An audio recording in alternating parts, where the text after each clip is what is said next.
So yeah, we're coming to a new study. So yeah, these are good fun.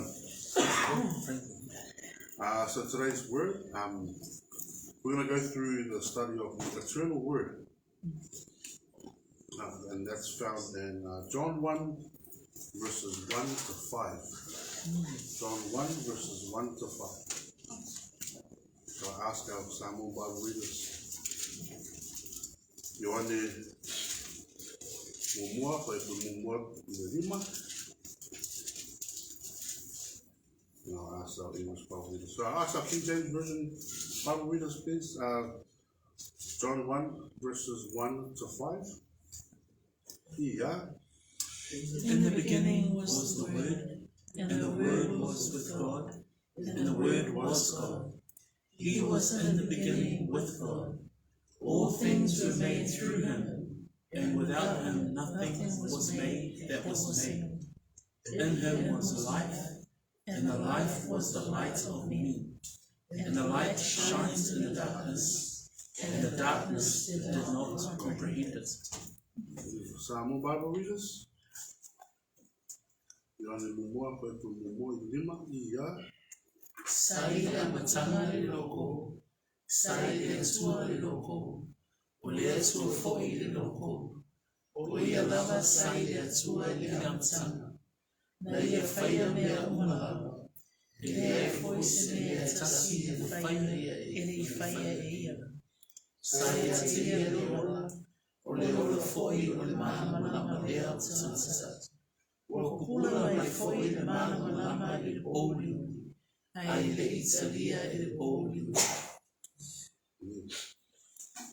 we won't be unpacking all 5 verses today, so today we're going to go through one verse, and we'll pack each verse one by one. So tonight I want to go through John 1 verse 1 with you, as we unpack this verse for learning and understanding the deity of Christ. But before we do that, let's quickly look at the author. Now, although not specifically named as the author, John 21 verse 20 to 24 describes the author of the Gospel of John as disciple whom Jesus loved. So we turn our Bibles to John 21 verses 20 to 24. John 21 verses 20 to 24. Ioane Tasi, for the Gospel far, as English Bible readers. Yeah. Then Peter, turning around, saw the disciple whom Jesus loved following, who also had leaned on his breast at the supper, and said, Lord, who is the one who betrayed you? Peter, seeing him, said to Jesus, But Lord, what about this man? Jesus said to him, If I were will that he remain till I come, what is that to you? You follow me. Then this saying went out among the brethren, that this disciple would not die. Yet Jesus did not say to him that he would not die, but if I will that he remain till I come, what is that to you? This is the disciple who testifies of these things, and wrote these things, and we know that his testimony is true. Now, Samoan Bible readers, Ioane Rosuma Tasi, Pepe Rosuma I Rosuma Fa, Ia. O whāliu Petero, ana maia tulea o ia I le so wa whaina Yesu. O lo mulu mai, o ia whaina whalangolango I le whatawhata o Yesu, I na whai tarisua.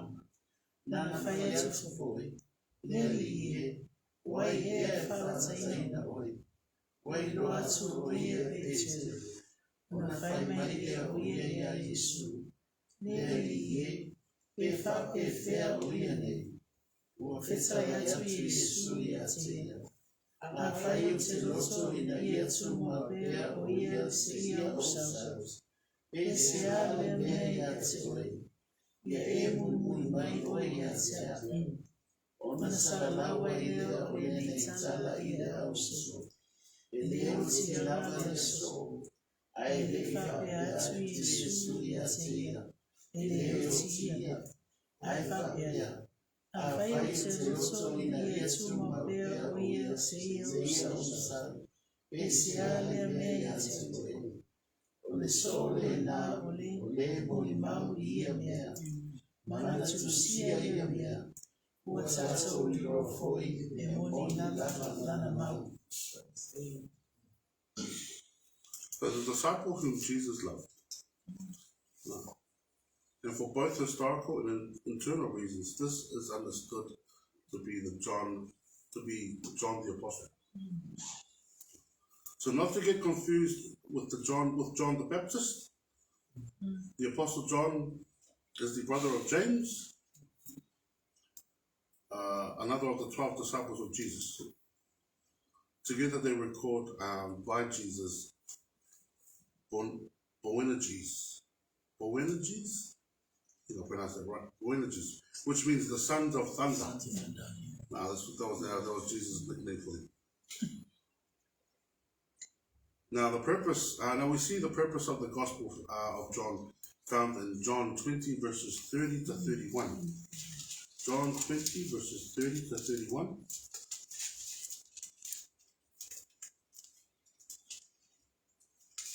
Mane Gospel for the Gospel in Gospel Matasi. English Bible readers? Yeah. And truly Jesus did many other signs in the presence of his disciples, which are not written in this book. But these are written that you may believe that Jesus is the Christ, the Son of God, and that believing you may have life in his name. Amen. Now, Samoan Bible readers, yeah. Olisi foi vai noma e tele na faia e Yesu i luma o so. E le tusia i ane tusi. A ua tusia i mea. E ne ia tanga tonu wai o so. O Yesu o le Kristo la vaia. O le alo o le sua. Ina ia mawai foi le ola i lona suafa. E o to o e santon. Now, unlike the other three Gospels, John's purpose is not to present a chronological narrative of the life of Christ, but to display his deity. But he also sought to correct the false teaching that was spreading in the first century. John emphasized Jesus Christ as the Son of God and fully man, contrary to a false doctrine that taught that Christ's Spirit came upon the human Jesus, at his baptism and left him at his crucifixion. So that was the false teaching that was happening back in the first century. Now let us unpack God with, right? So John 1 verse 1. In the beginning. In contrast to 1 John verses 1. In contrast to 1 John verses 1. In contrast to 1 John chapter 1 verse 1. Where John uses a similar phrase, from the beginning, to refer to the starting point of Jesus' ministry and gospel preaching. This phrase parallels with Genesis 1 verses 1, where the same phrase is used. John used the phrase in an absolute sense to refer to the beginning of time, space, and material universe. Was. As you can see there.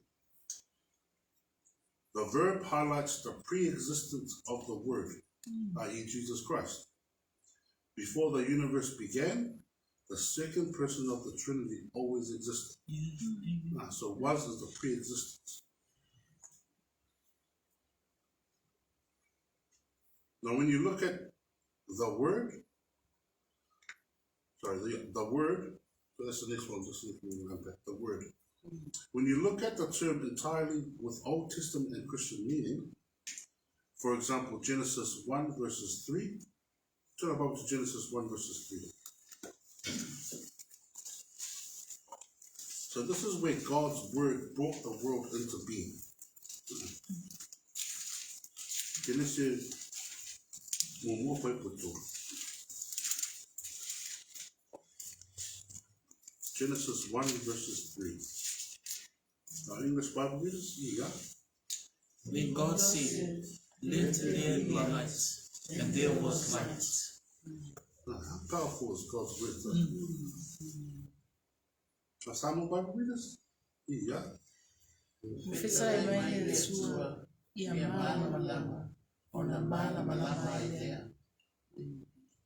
God's word is his powerful self-expression in creation, wisdom, revelation, and salvation. Then John made it refer to a single person, i.e. Jesus Christ. Amen. And the Word was God. The Word, as the second person of the Trinity, was an intimate fellowship with God. The Father, was an intimate fellowship with God the Father throughout all eternity. And yet the Word willingly gave up his heavenly status, taking up the form of a man, and became subject to the death of the cross.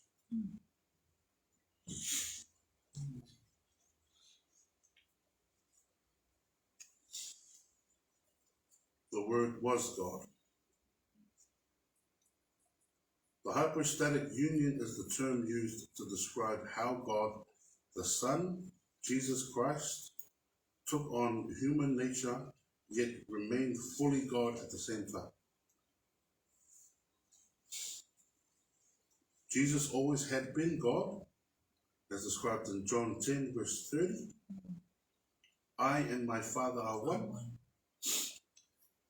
But at the incarnation, Jesus became a human being, as described in John 1, verse 14. And the Word became flesh and dwelt among us, and we beheld his glory, the glory as of the only begotten of the Father, full of grace and truth. The addition to human nature to the divine nature is, the addition of the human nature to the divine nature is Jesus, the God-man. This is the hypostatic union. Jesus Christ, one person, fully God and fully man.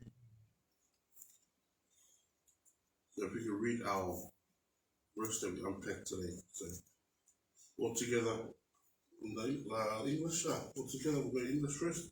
Yeah. In the beginning was the Word, and the Word was with God, and the Word was God. Samoan, yeah. Sai ana matanga le loko, sai le atua le loko, o le atua foi le loko. So that is our study tonight for John 1 verse 1. We'll do John 1 verse 2 next time. Amen. Praise God. I'll end this part with a prayer and then I'll hand it over to Tom. Let's pray. Dear Heavenly Father, Lord, we thank you again, Lord, for your word. We thank you again for your Son, Lord, and continue to praise and glorify you. Thank you. Thank you. We thank you, Lord, that we're able to gather here openly and freely, Lord, to study your word, Lord, and go through your word. Thank you again. We say this in Jesus' name.